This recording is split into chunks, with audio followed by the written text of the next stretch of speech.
So I just want to tell you that you have you entered my life at an amazingly perfect time, which is probably something I would imagine you hear a lot. But I had just spent a year in a mindfulness teacher training course and had really been diving deep into mindfulness, but felt like there were some very critical parts missing. And I felt like when I became a witness, I was only part of the way there, but nobody was talking about anything that was supposed to happen after that. That's pretty much it. You just get into that witness state and watch. Yeah. And then one of my best friends said, "You need to see this guy on YouTube. He's pretty amazing." And he was a Buddhist monk for 7 years. And he's my friend that I have these spiritual conversations with. And immediately when I heard what you were talking about, I was like light bulbs started going off, and literally my vision changed sometimes, and things would just reality was more real. And so when you share things the way you share them, it's like telling a story almost. You tell a story about now. What is that? I love that question. Yeah, it's a funny thing. Often when I'm interacting with people who are going through this awakening process and have had significant alterations in identity, in ways you're describing, have started to experience both themselves and the world, how it feels to be alive in this world, in very different ways. One of the themes that pops up frequently, and the deeper people realize, the more, let's say, in tune you are with just the natural energetic flow, let's call it the natural flow, the more this comes up, and that is that instead of the way our mind likes to put things together, it's an important way to see the world. It's practical. We have to grow up and develop faculties and develop ways of communicating effectively and so forth. But it has a certain structure to it. It's the mind structure, let's call it, and it has its place, of course it does. But it sees the world through various lenses that are lined up a very specific way. But it's not actually how it is. And so what we can do is learn to see the world or reality without those lenses. And at the same time, we still have access to the lenses. Okay. Now, when we start doing that, one thing that becomes more and more obvious is that what the mind structure that I'm describing values is something like, well, it has various values, but things like consistency are important.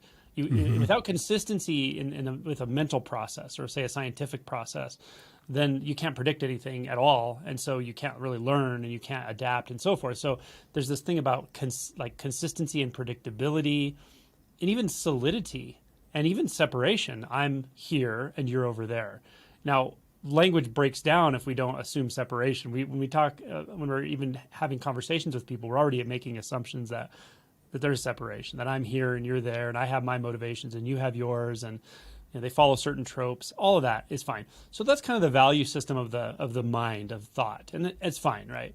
Right. Well, when we start to wake up to this way of being, way of moving through life that is not looking through lenses at all, it's not even it's not a way, because it's a physical experience of reality. It's palpable, it's intimate, it's expansive, it's paradoxical.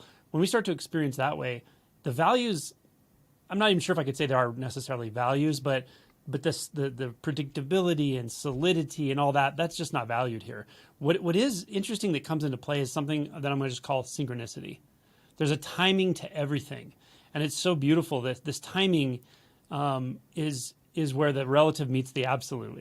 It's where the individual Eric and the individual Angelo meet something that never could ever even begin to understand individuality, because it's so intimate, so more real than real, closer than close. And so it becomes something like a beautiful symphony of interwoven synchronicities. And that's not just within the human mind and psyche, but within the human heart and within the physiology of the body, the circadian rhythm, then the natural rhythms of nature around us, the seasons. All of that is experienced at an energetic level, literally. And because it's so far outside of our usual way of the way we've learned to see reality through the mind, because it's so far outside of that, it takes us some time to kind of get sea legs in that.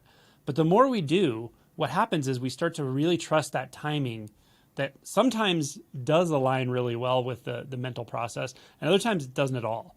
It can be quite counterintuitive, but we trust it. We trust ourselves, and then we start to have a really deep trust in our own instincts.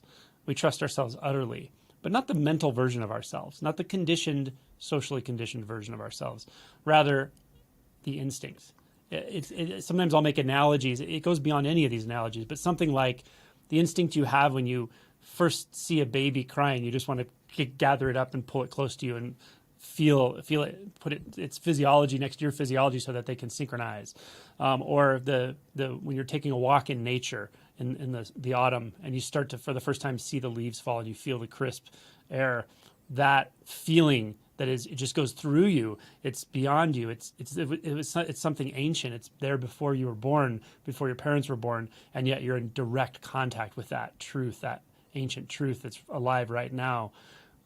Those kinds of moments are what anyone can relate to as far as what I'm talking about. Now, right, with realization, you start to come into full-on contact with it, meaning at some point you're not out of contact. There's no way to be out of contact.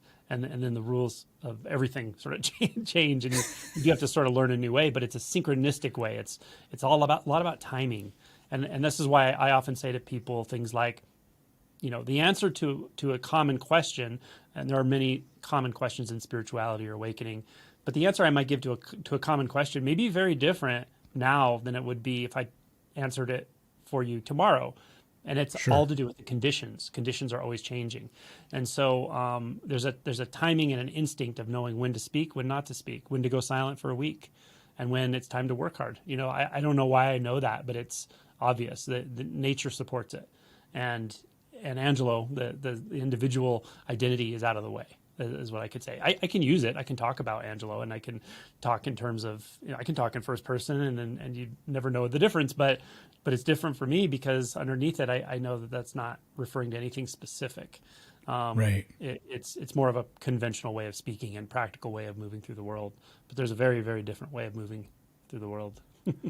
So, and this is a question I've had, and since you brought up Angelo, so Angelo still has likes and dislikes and preferences and things that you don't prefer, I would imagine, right? Is your experience of that just as a much less attached to whether or not it happens, or is it something different from that altogether? That's a really great question. So I know from interacting with people frequently on these topics, it's nearly impossible to me to fully relate what it's like. So just understand a lot of this is paradoxical, but I will say a couple things that are important. And one is when things don't go your way. Like so let's say I have a preference to be in this environment versus that environment, or to have this type of food served at dinner versus that type of food served at dinner. I could, conventionally speaking, say I may have preferences. I might enjoy sushi more than I enjoy, steak or something.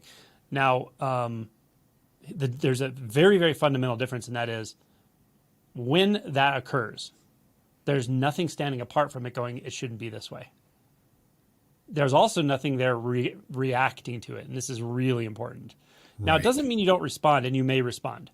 In fact, I could have an allergy, and I'd say, I have an allergy to that type of food, I apologize, and so forth. But what's fascinating is when there's no reactivity, your responses come out of love, and they're simple and easy, and they don't turn into reactivity on the part of the other person, and then it propagates reactivity, right?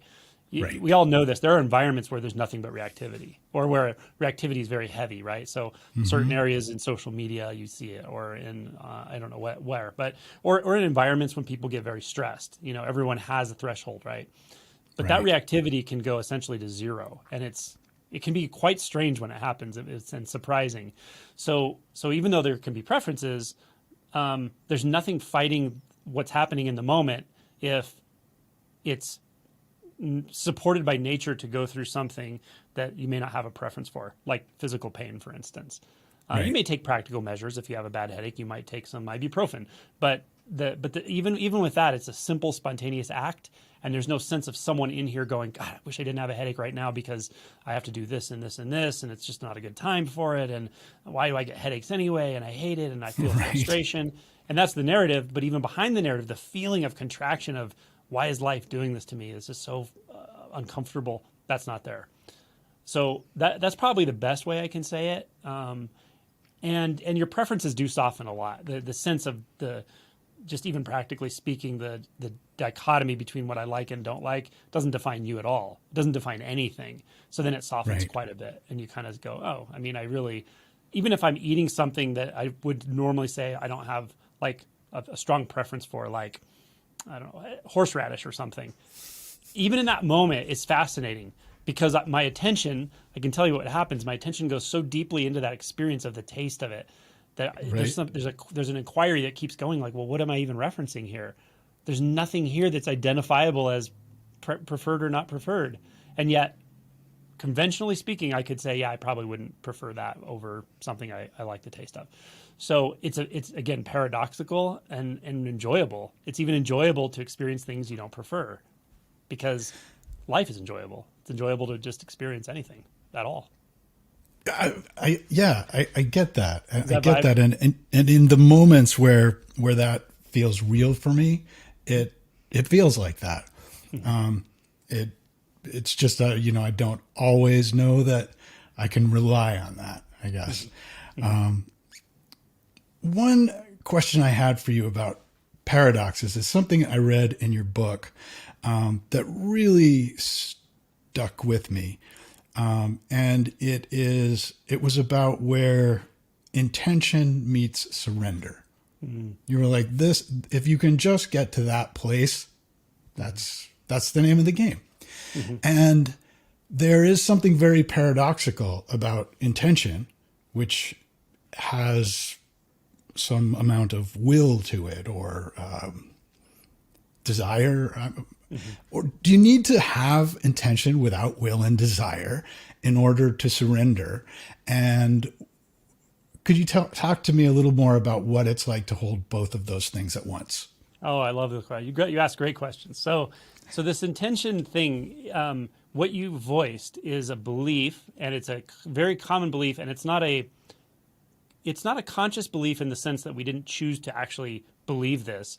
We just kind of inherit it from our conditioning, from the sort of socially endorsed way we think about ourselves, and that is, if I have an intention, there has to be will behind it, a personal will, and then there has to be something on the line, and I have to introduce effort. Even that's not necessary. There can be an intention.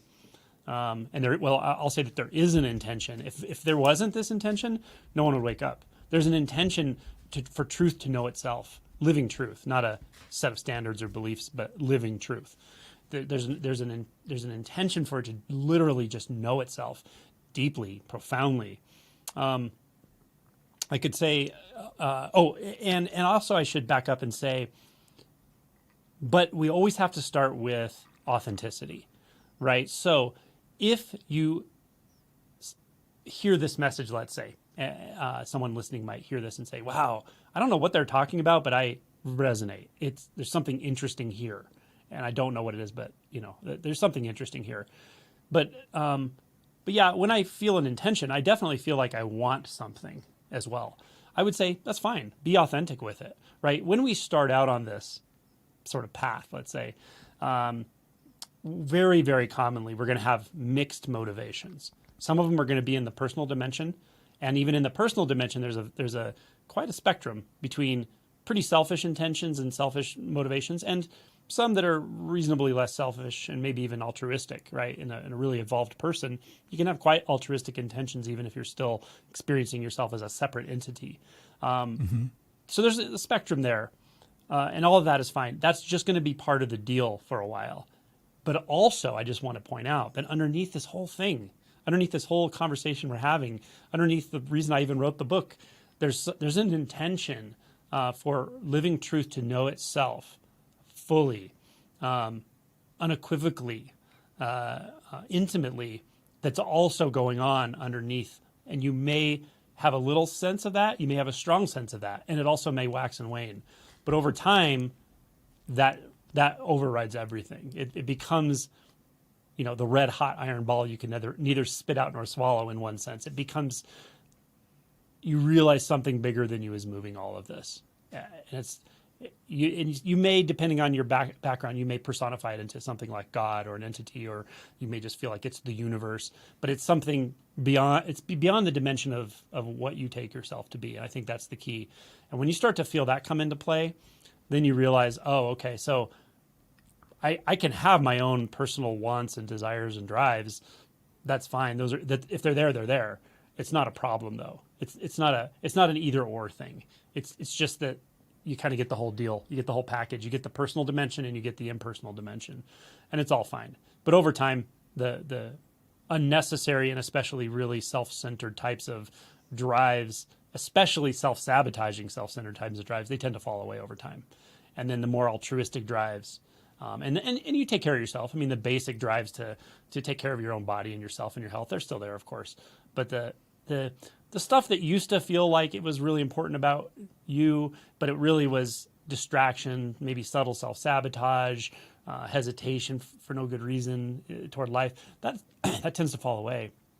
And then you find this alignment of the personal, but the more benevolent, I would say, aspect of the personal drives, the more altruistic side, come into this congruence with this unnameable, ineffable truth of reality that's here all the time, that's functioning, that all of this is about. And that when those start to come into synchronicity, it's quite enjoyable. It's deeply enjoyable because it's enjoyable in the relative, and the relative has ups and downs, and there will be pain and so forth. But it's also profoundly relative in a sort of sublime way in the absolute aspect. Mm-hmm. Well, with the element of surrender in that intention and surrender there, and I find this in my own meditation practice sometimes, something will happen. I will feel that my consciousness has changed. And that, my experience of it is, oh, this would be a good time to surrender, which is a thought about surrender.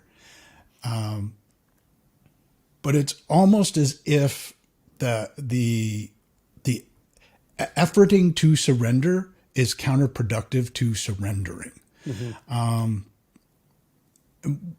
Can you talk a little bit about that, about what the actual move or lack of move of surrender is? Yeah, sure. So first I'll just give you a practical tip in a situation like that, because it's very common to have that experience. A practical tip is just to recognize when you feel something, you're probably already feeling it surrendering. You're feeling something expanding or sort of maybe dissolving or whatever. Mm-hmm. Some clarity there. Then the mind wants to, have it say or whatever, right? And then it might say something like, "Oh, this would be a good time to surrender." And then the next thought is, "Wait a minute, that thought means I'm not surrendering." Right? And so, so the only thing I would say about that is, hey, what you can do in that moment is just ask and say, "Well, what am I even referencing to know that this isn't already surrendered?" Another thing you could ask is, "What is it that's always surrendering?" Right here in my experience, mm-hmm. What is it that's always surrendering? It's always right here. It might be a very, very subtle experience, or maybe very sort of overarching. So those kinds of questions that just redirect you a little bit into the mystery without a lot of expectation, because you can have a momentary experience of expansiveness and that's fine. You can also have a profound ongoing experience of expansiveness, but that's not really up to me or you. So surrender is an interesting thing. I might call it, I don't know if I want to use these terms necessarily, but because I have to define them, and I can, but so it's almost like a bit of a feminine distortion. Feminine energy is so profound. It's so incredibly powerful, but the ego distorts, right? It's similar to masculine energy.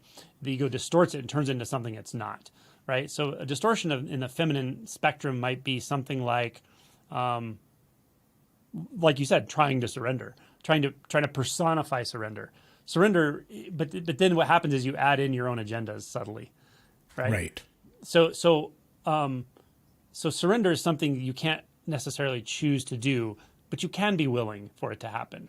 You can be willing to follow the contours of surrender that's always here. And again, we're going back to the timing thing, to the synchronicity, that surrender doesn't mean what your mind thinks it means.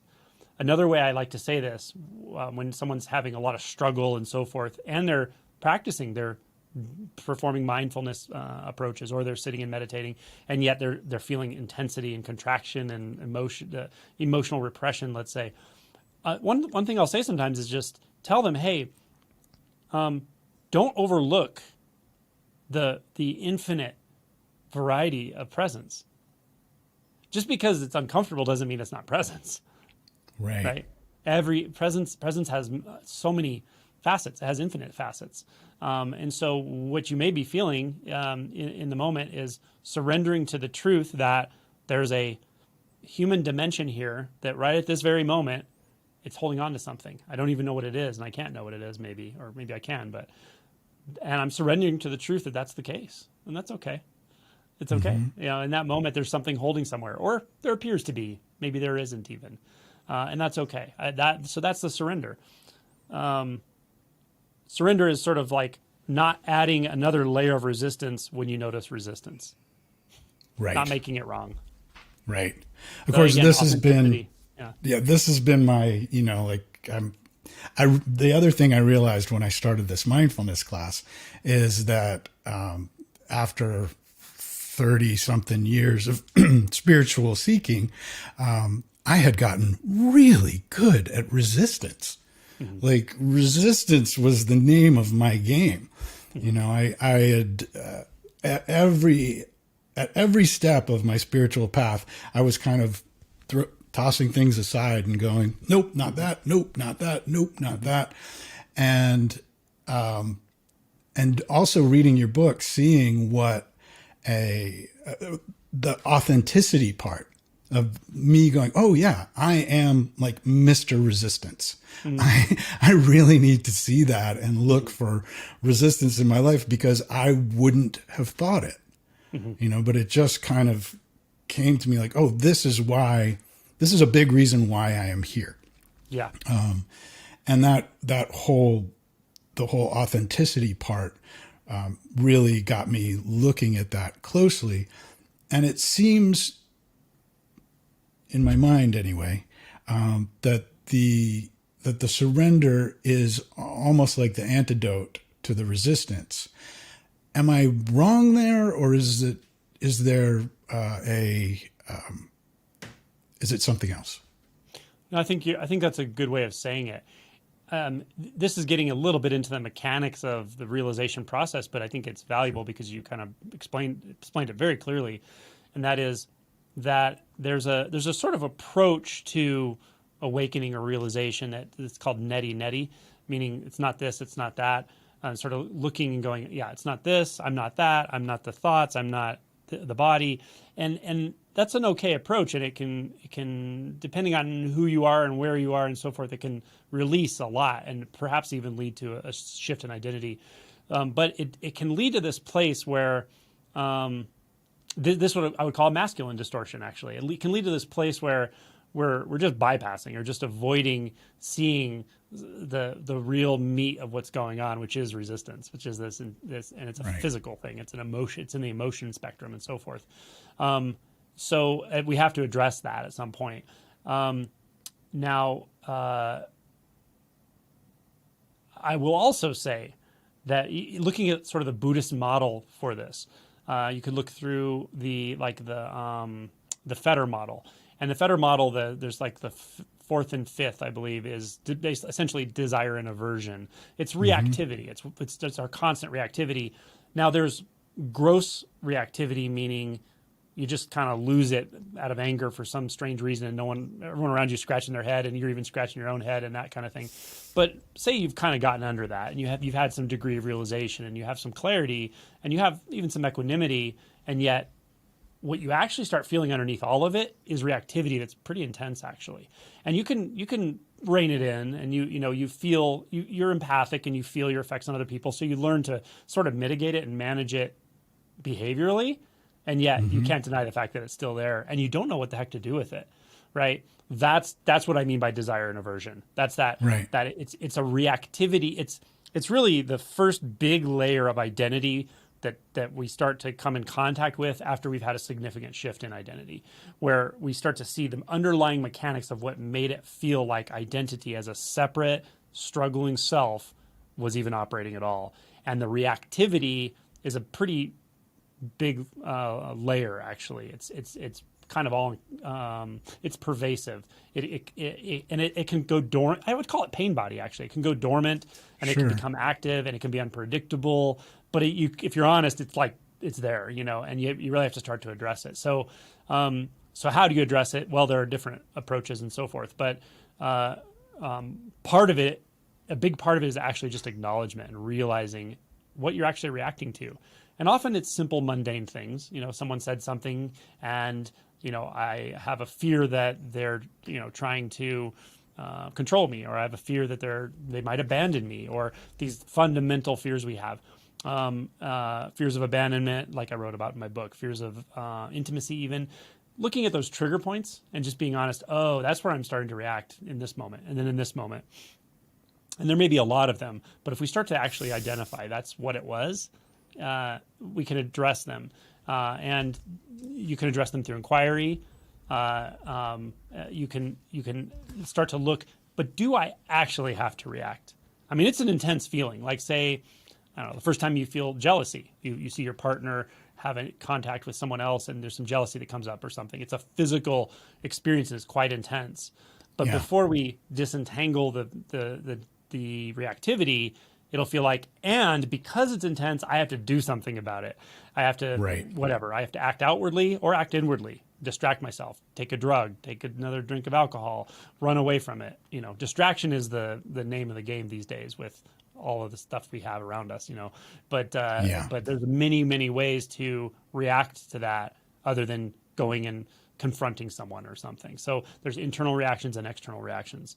But what we finally see is, if I'm just willing to actually feel it, fully feel it, and listen to the thoughts that come and say, you have to do something, you have to act, you can't let this, and just, okay, those are thoughts.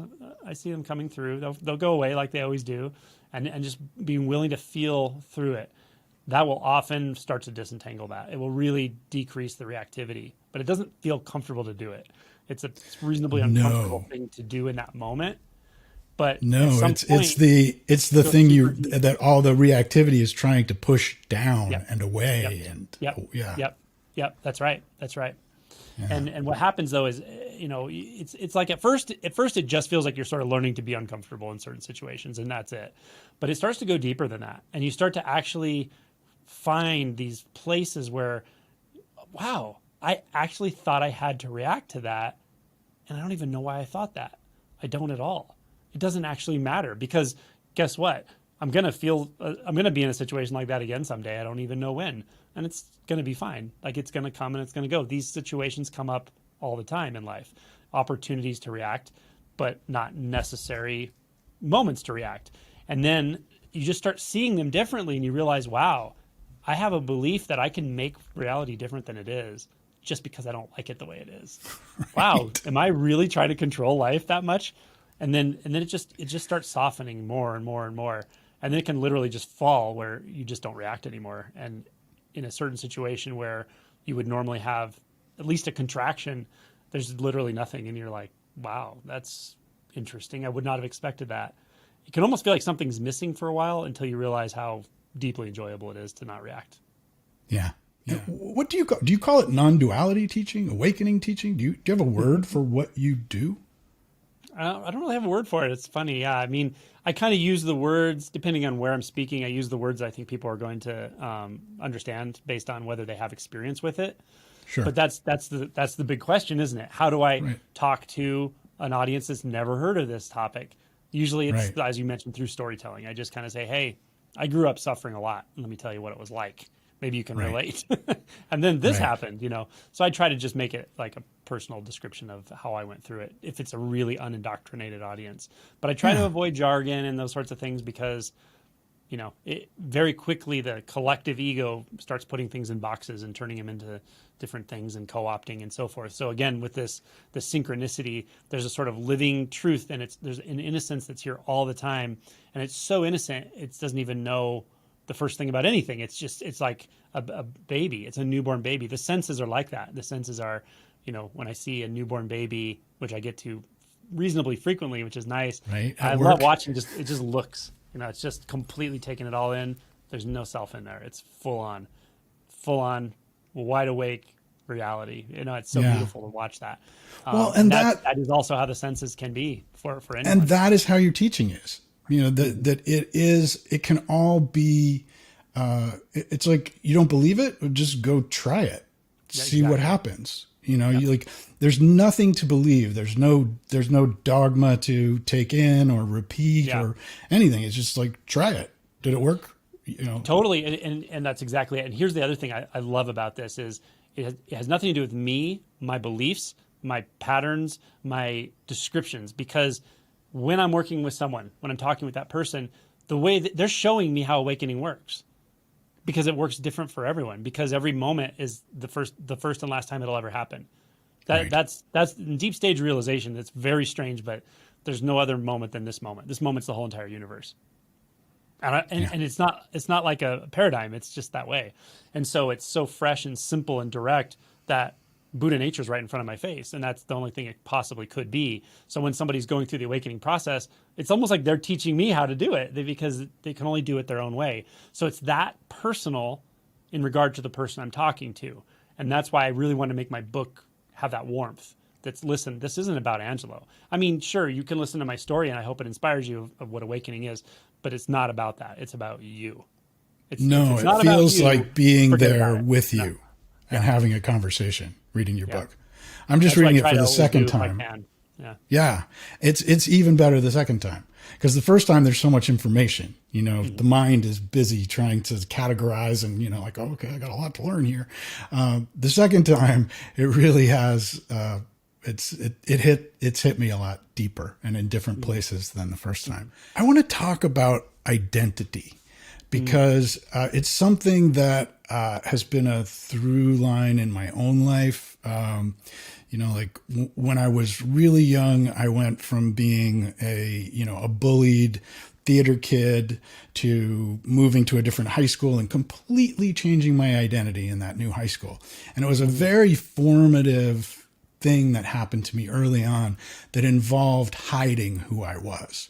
And then I went to college. I had these incredibly emotional, est type experiences in the 80s when everybody was doing est. I was doing all that. Yeah. And so then I came very much in face to face with responsibility and my own true nature and who am I. And so then I ultimately had to come out of the closet and change my identity completely again.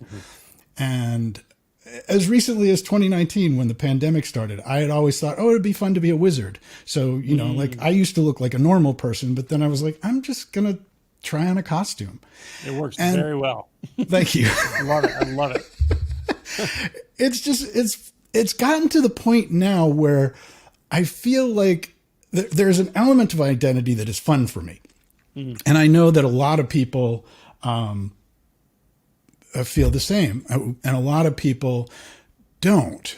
A lot of people feel and this comes into identity politics and all of that.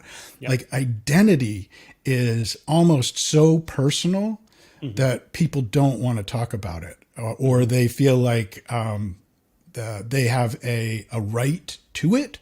Mm-hmm. And I'm wondering if maybe, like, I'm thinking for younger people who are just sort of exploring their first identity. Mm-hmm. What does it mean to what happens with identity in the process of awakening? Mm-hmm. I And love it. yeah, That's such a great question. I mean, I can go in like 10 different directions with it. I just love it. pick one. So to a young person going through this, so one of the most beautiful things about the sort of Gen Z, the newest generation of young adults now, is this understanding. It's kind of coming through social circles, but the understanding of the fluidity of identity, and it's wonderful. Mm-hmm. Yeah. It is wonderful, and the questioning is powerful. The curiosity, the questioning, the experimentation, all that, to me, I love it. I would say when you get even more curious in the way you just asked of, well, what the heck? I mean, I can see that I can change my identity in a sense. I can change the way I dress, look, and there's something about it that's changeable already. Maybe I don't even have to try to change it. It is changed. Maybe it is fluid, and I can be attracted to this type of person. Then I can be attracted to that type of person, and I almost feel different in each setting. Why is that? Right? This is something wonderful to explore. I would say when you're ready to take that to the next level and get really curious about what identity is, try to see if you can look back and see, well, who is it that's even curious about that? There might be even a more fundamental layer of identity operating that's sort of the one that's observing its own identities. Kind of like how you described the mindfulness thing. Mindfulness is great, but it can get you to this sort of watcher state. That at some point you have to be curious about, well, who's the watcher? Right? What's really going on Right. behind the scenes? What's making Exactly. identity seem like a thing at all? What's Right. making it seem like I need to even identify with anything rather than just there is just fluidity, right? And Right. people are getting there, which is wonderful. So so I would just say, number one, give yourself permission to be curious about identity at all levels, not just your outward identity, and not just your outward identity as far as how you dress and how you look, and not even just your emotional identity, which is a far deeper layer in the sense of how do I feel gender wise, who am I attracted to? Explore all that, but keep going. There's a deeper place you can visit, you can explore, that is wondrous, and you'll find amazing truths there, and you have the right to look there if you're curious. We're talking about the most fundamental identity structures that say, well, identity means I'm separate from you and from the sky. Can that actually be investigated and dissolved? It can. There's identity structures functioning in our minds essentially that make it appear as if I'm a distinct object and I'm in a world of distinct objects, and there's some unseen barrier between them that makes them different from one another and apart. And I'm saying you can actually investigate to the level of where you start to experience that there's not apartness anymore. It's ridiculously intimate. It's beyond. It's really wild, and it doesn't require a drug. It doesn't require extreme circumstances necessarily. It requires genuine curiosity, authenticity, and a sort of love of truth, a love of discovery Mm-hmm. of what you are. It's worth looking into, and I highly recommend it. And I mean, it appears just, from meeting you and talking to you and seeing you are still a person who has an identity. Like it is who you have a name, and you go to work and people call that name and you go, oh yeah, here I am. Mm-hmm. But it's an identity that is not at all calling the shots. It's Yeah. more like you could grab a different T-shirt tomorrow, Mm-hmm. and it has the same weight. Or what is that like? Well, it's interesting when you say you have an identity. I know what you mean by that for sure. And conventionally, sure, I can easily To me, label yeah. Like to anyone who right. knows me or whatever. I can easily say, yeah, I'm an anesthesiologist and I'm 49 years, almost 50 years old, and I can name facts about myself, and I understand that in the relative sense. But also at the same time, when you say you have an identity, my I don't know where to look to find that anymore. So Right. I'm when I'm looking at you, I'm you, and so then I'm the great blue sky, and then I'm one footstep on the ground, but it's so intimate. I could say I'm the environment. The environment is me, and it's self environment world universe all one movement, and it's literally that way. Right. It's actually that way for everyone. It's just that the Right. mind is sort of making stories to make it feel small and enclosed, isolated and seeking, and yet this incredible symphony is going on that's very real and very accessible. It's kind of like that. I love the term "standing on a whale fishing for minnows." It's like what we're doing, right? And so, yeah, if you say, what is your identity? It's a moot point anymore. There's no curiosity about it anymore, no question. There's just reality just functioning in such paradoxical ways, but the intimacy is incredible. It's awesome. But there's no one I'm reflecting back to about it anymore. Yeah. Yeah. No, Yeah. I get that. I get that. And Uh-huh. it Yeah. comes across in who you are. I guess the way I would put it, I guess, is with a flavor of Angelo. Like Yeah. it has Angelo's flavor. That's right.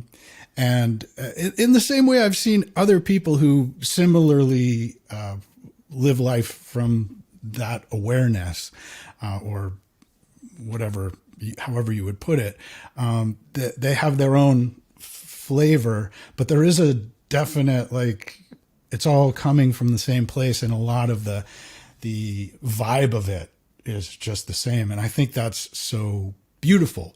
And I think it's kind of inspirational for people who might be afraid of or attached to their identity, or afraid of losing who they are, a sense of who Yeah. they are.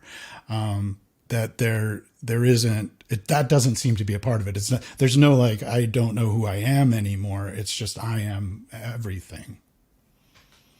Yeah, No. I will say it this way: it goes in steps, in a sense, and you're ready for the next step. It's just so hard to talk about what it's like when the sense of self and other and identity, meaning that Sure, there's sure. discrete objects and people, when that's just not functioning. It's just like a self-responsive environment that's radically intimate. That's Right. what's happening all the time. So the the enjoyment of yeah, there actually still is a dimension of enjoyment of the individual of Angelo, for sure. I would say, but it's more like the conditions in the environment and how they present themselves. What Angelo says, like even as I'm speaking, I have no idea why these words are coming. There's no pre-planning at all. They're coming out of nowhere. But I can also reflect and go, oh yeah, well that was a really great conversation, and then hopefully people get something out of it. And so there's an awareness of how I express. There's an awareness of that you express maybe differently and so forth. And yet that doesn't negate at all this again, this symphonic, this orchestra of intimate self-responsiveness of reality. It's wild. Yeah. And so, yeah, it does. It's not an either or kind of thing, even. I get it. I get it. Thank you for clarifying that. And I'll even add to that: when you really fully seen through the paradigm or the illusion of separateness, separate self, let's say, once you've seen through that, then playing with identities is fine. You may or may not do it, but there's no baggage to it. There's no heaviness to it. It's enjoyable, like anything is enjoyable. You feel like you have absolute and full permission to express however the heck feels natural in the moment, and that's just wonderful. Yeah, Mythological trickster energy. there's definitely a component of that. It's wonderful. Yeah. I have my whole life been, like so many people, attracted to hero stories, and kind of I had some mentors growing up who basically encouraged me to find adventure and to follow that sort of a journey in life. My dad's aunt was an actress who was nominated for Academy Award and taught acting in LA. And I graduated with a theater degree, and I thought, I want to go and move to LA and take her class and do this. And she was like, You can come here if you want an audition, but I'm telling you what you should do is go out, live your life, and then bring it back to your work someday if you want. Don't look to this to give you a life. And I heard that, and my first reaction was, yeah, fine, I'm coming.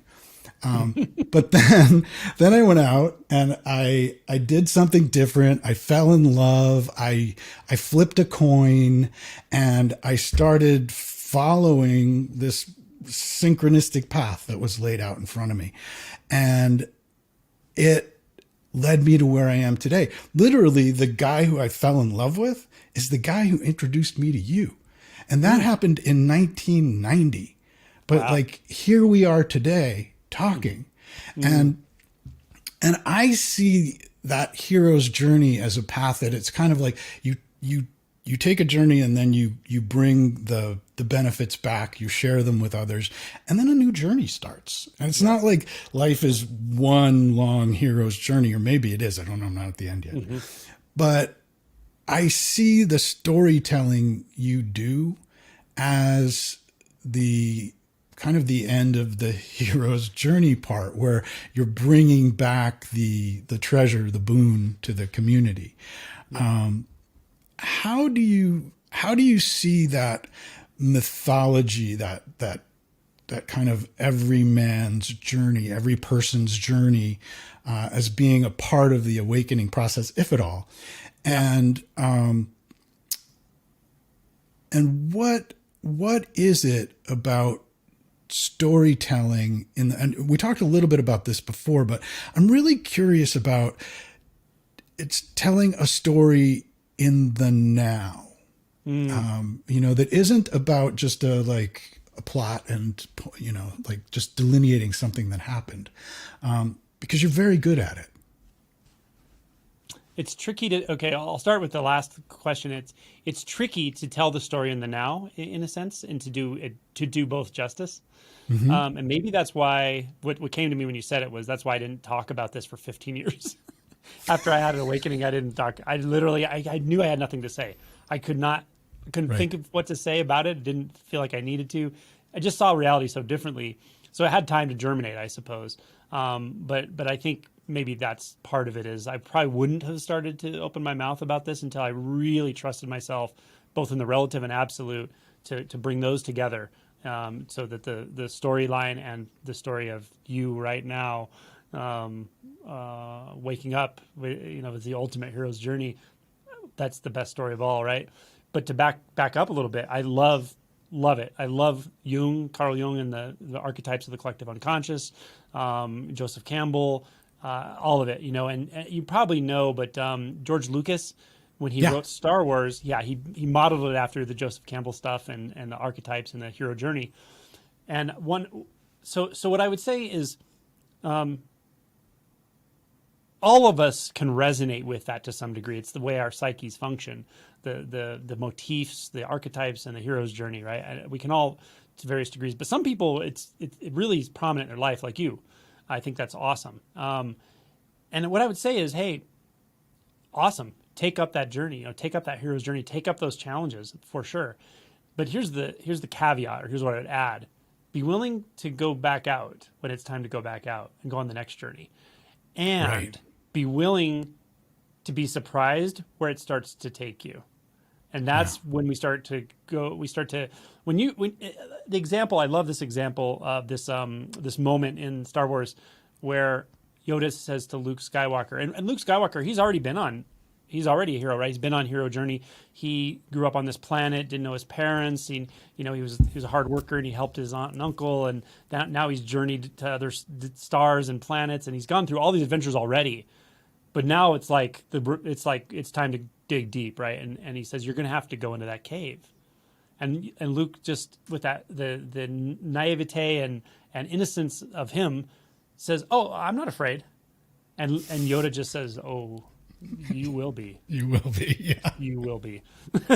And I feel like that with people who are starting this process. And I want to just say, hey, and I love it that they will be. I love it. And I hope they love it too. I hope you love that you're going to be challenged in ways you really didn't expect. on this journey. It's a hero's journey of all journeys, and in one sense, all hero journeys point to this. Um, it's so They beautiful, do. so They wonderful. do. Don't, I mean, it really is. It's all those, I mean, because I've, Yeah. over the last 3 years of doing this sleep podcast, I've read so many fairy tales and so many heroes' journey tales. And they all are about that journey to knowing yourself, to knowing Absolutely. more the world. And then, the part I really have come to appreciate the most is the end, the bringing it back, the telling the story, and I've been kind of working on this whole hero's journey thing, and when I first started watching your teachings a few months back, I was just kind of like, well, like, is a story just something that the ego is making and reinforcing, just identity, or where where's the purpose and benefit of a story that isn't that? And I thought this is really it. Yeah, that's right. Yes, and so there's a way of speaking about this kind of stuff. This like neo-Advaita way of speaking is the story is all an illusion, right? And there's a truth to that in one sense, but I'll say it this way: the real. Oh, excuse me. Oh yeah, go ahead. Okay, sorry about that. I think we're back. No problem. I just wanted to turn. I wanted to actually turn the alarm off so it didn't go off again, Oh, okay, yeah, no problem. so it didn't keep bothering us because I think I snoozed it by just pushing the side button. Okay, cool. You So yeah, you what I are wanted to back. say about that, about the story, the value of story, uh, is that's really the challenge of bringing this back into the world. Is that the relative, the absolute does not exclude the relative. Emptiness does not exclude form, and it's not apart from it. So Right. the relative aspect of the human dimension is itself also part of the divine, we could say. But I did like how you said, in the relative sense, there are better and worse stories. There are storylines in our mind that are sort of repetitive and self sabotaging and so forth. But the story of the journey, of the hero's journey, these motifs, these archetypes, are very, very powerful pointers, and very powerful. And to the degree that we're identified with various aspects of consciousness, that identity is structured in consciousness, which is one of the first, really, it's the first big shift in identity, is to directly experience that. When you experience yourself as all of consciousness, which you experience yourself as all of being, it's pure beingness. And it's not something you did, it's something you already are. And that's a tremendous amount of rest that comes with that, and peace and relief and all that. But that's to realize that the storylines, the narratives, the journey, the all of what we take ourselves to be as humans is structured in consciousness, and the motifs are there, and they point to very profound truths about reality. And so again, that's why I say, hey, take up that hero's journey, but be willing to take it up, and take it up with discernment and heart and conscience. As long as you're doing that, it'll lead you usually to the next journey. And at some point, those external journeys will lead you to an inward journey that is, that's the big one.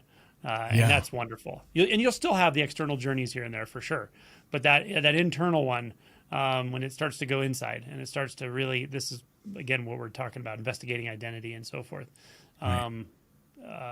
Yeah, it makes me feel so much gratitude for being alive, because through this lens of the human mind and heart is how we're able to do that. That's how we're able to take up this challenge, let's say, this adventure. Yeah. Yeah. Thank you for that answer. I really appreciated it. Thank you. Manifesting.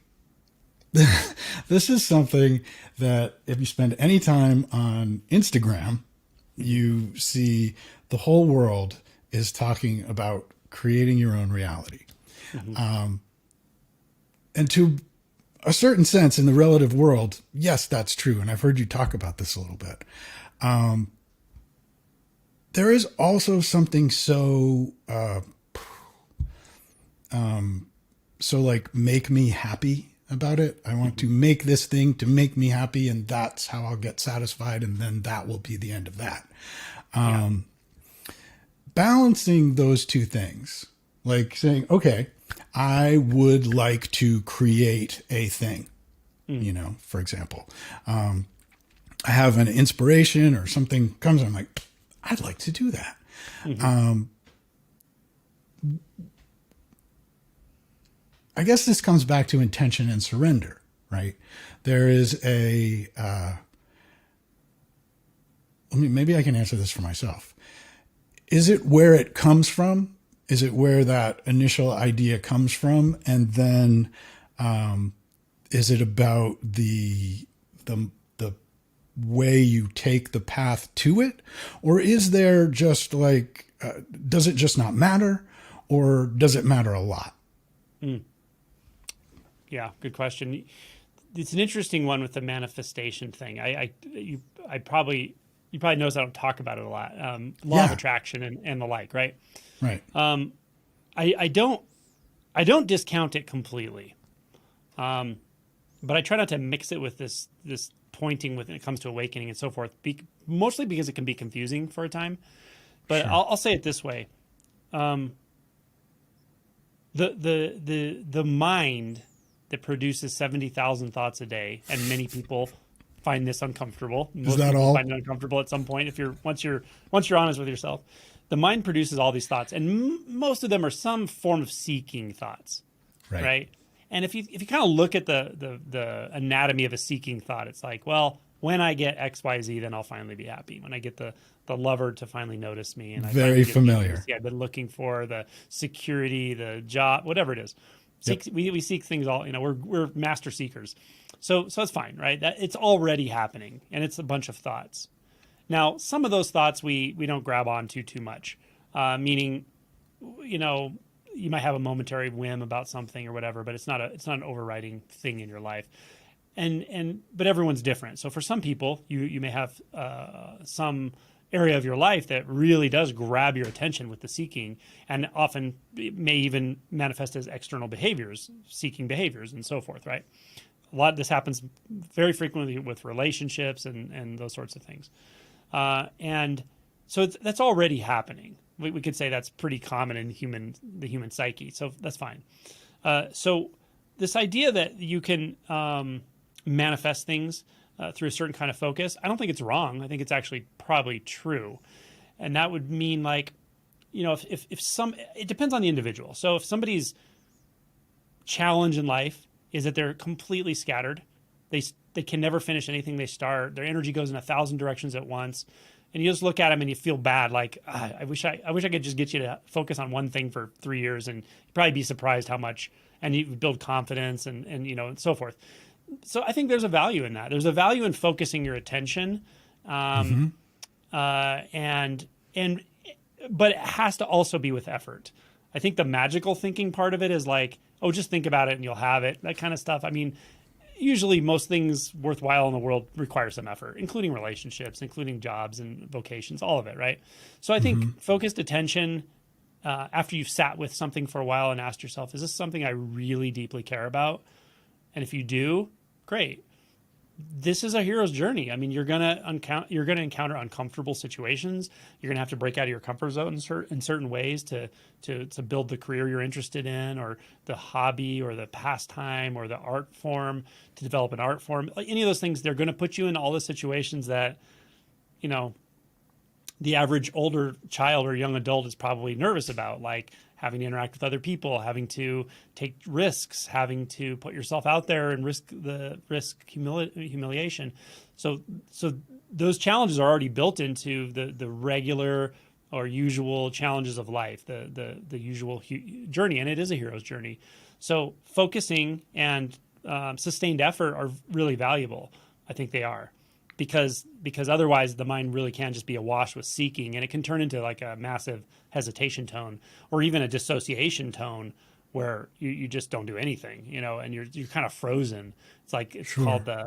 the dorsal vagal response. You've heard about this? I don't know if you've heard about that, but it's a sort I of haven't. freeze response, and it's a very Oh, uncomfortable dysphoric experience, yeah. um, and an isolating experience. So yeah, in that case, learning to apply effort to life and focus on one goal or two goals instead of letting your mind just have you in all these different directions is valuable. Now, when we're talking about the awakening process, my assumption is sort of that, not always, but sort of that you've done that already in life in a few areas, or maybe you have a successful career you're happy with, and you've learned, you've gone through the relationship challenges, you've learned to develop these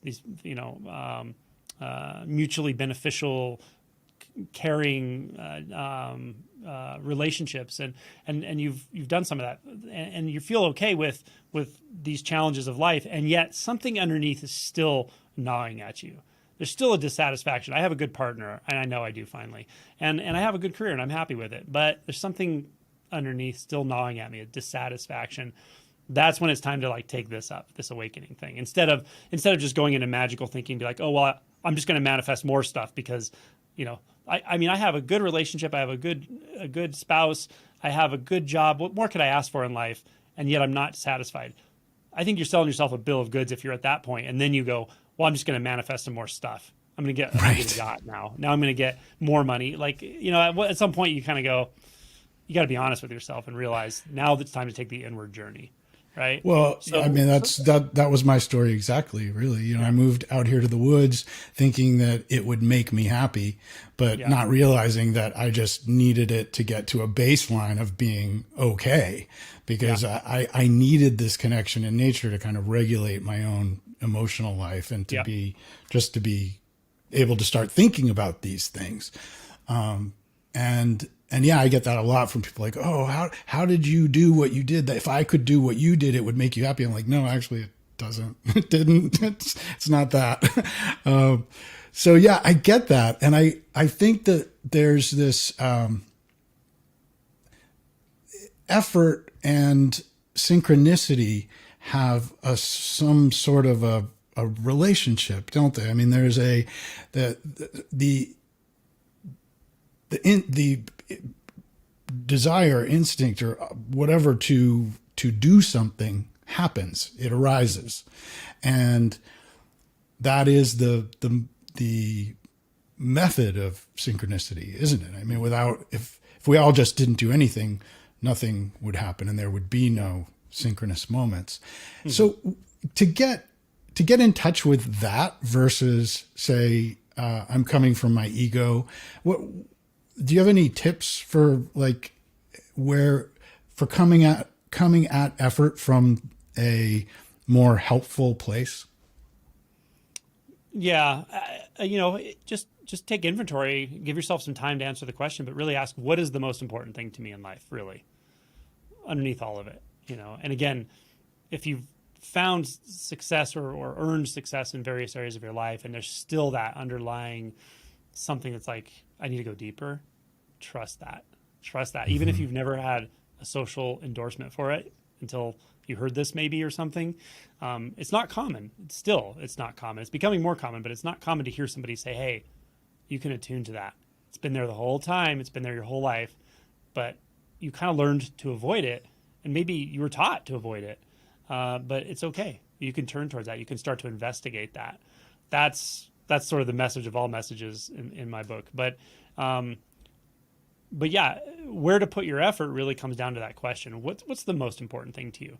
I also Yeah. wanted to backtrack because a minute ago I said, hey, if you've gotten these areas of your life sort of taken care of and you still feel the call, you still underneath it feel like something is just not quite right, or you're still suffering, that's when you can really start to dig in the way we're talking about. But I also want to say it doesn't have to be that way.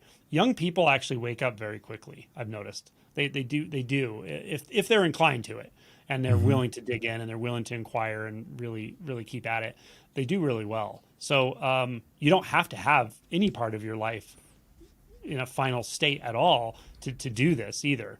It really is, what's the most important thing to you? What's really calling you? What, Yeah. and you can ask yourself these questions. What is really calling me? What in my heart of hearts do I want to do today, tomorrow, in the next year of my life? Like, sit with it and let it come to you.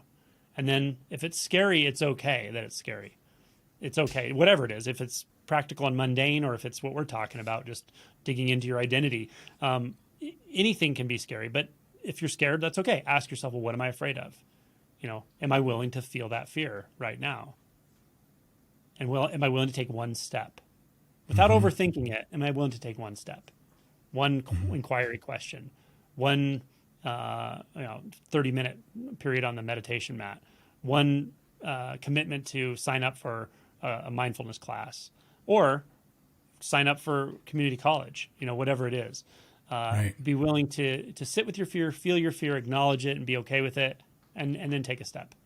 And then reevaluate and ask yourself again, what is the most important thing to me? And if the most important thing to you in life is to stop suffering, that's perfectly okay. That's a more than legitimate answer. Yeah. And we have good news for you. That's all I want. I didn't even, no one ever told me I could want that. But if you would have asked me and I was honest and I could see through my own layers of delusion, I would have absolutely said up until I was 24 years old, I don't want to suffer anymore. Yeah. I don't want to feel like a suffering separate individual in this world of other individuals, confused about how to be happy and never really feel happy. I didn't want that anymore. I wanted to get past that. I just didn't know that was a possibility. Yeah. I came into this not wanting to come up with like a list of questions and think about it too much, because every time I would start thinking about it, I was like, oh, thoughts.